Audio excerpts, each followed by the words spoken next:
నెల్లూరు రూరల్లో అనారోగ్యంతో ఉన్న 19 మందికి 23 లక్షల రూపాయల చెక్కులను ఎమ్మెల్యే కోటరెడ్డి శ్రీధర్రెడ్డి పంపిణీ చేశారు. ఆయన కార్యాలయానికి అనారోగ్యంతో ఉన్న అనేక మంది విచ్చేశారు. ఈ సందర్భంగా గతంలో సీఎంఆర్ఎఫ్ కోసం ఆయన పెట్టిన అప్లికేషన్లన్నీ శాంక్షన్ అయి రావడంతో ఈ చెక్కులను ఎమ్మెల్యే చేతుల మీదుగా వారికి పంపిణీ చేశారు.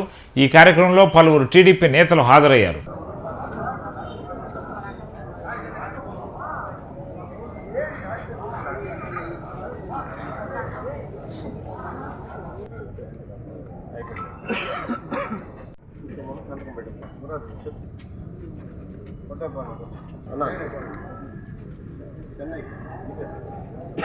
ముర్రాల కృష్ణ కౌశిక్ సార్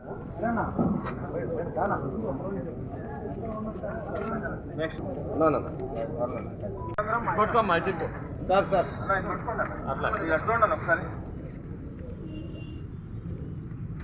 23 లక్షల రూపాయలు ముఖ్యమంత్రి గారి సహాయ నిధి కింద సంబంధిత వ్యక్తులు అందించడం జరిగింది. గతంలో ఎప్పుడు కూడా లేదు.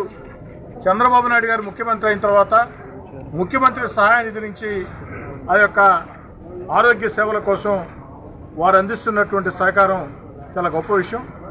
వేగవంతంగా కూడా మామూలుగా ముఖ్యమంత్రి గారి సహాయ నిధి అంటే చాలా ఆలస్యం అవుతూ ఉంటుంది. కానీ ఇప్పుడు అలా కాదు. చంద్రబాబు గారు ముఖ్యమంత్రి అయిన తర్వాత చాలా వేగవంతంగా ఆ డబ్బులు విడుదల చేస్తూ ఉన్నారు, చెక్కులు అందిస్తూ ఉన్నారు. ఈరోజు నెల్లూరు రూరల్ నియోజకవర్గంలో 19 మందికి దాదాపు 23 లక్షల రూపాయలు అందివ్వటం జరిగింది. ఇందులో పాల్గొన్న నాయకులందరికీ ధన్యవాదాలు. రాబోయే రోజుల్లో కూడా ముఖ్యమంత్రి గారి సహాయ నిధి కింద చంద్రబాబు నాయుడు గారి నాయకత్వంలో మరింత ఎక్కువ మందికి ఆ యొక్క డబ్బులు అందేదానికి స్థానిక ఎమ్మెల్యేగా నా వంతు ప్రయత్నం. ఎమ్మెల్యే కార్యాలయం ఎప్పుడు అందుబాటులో ఉంటుందని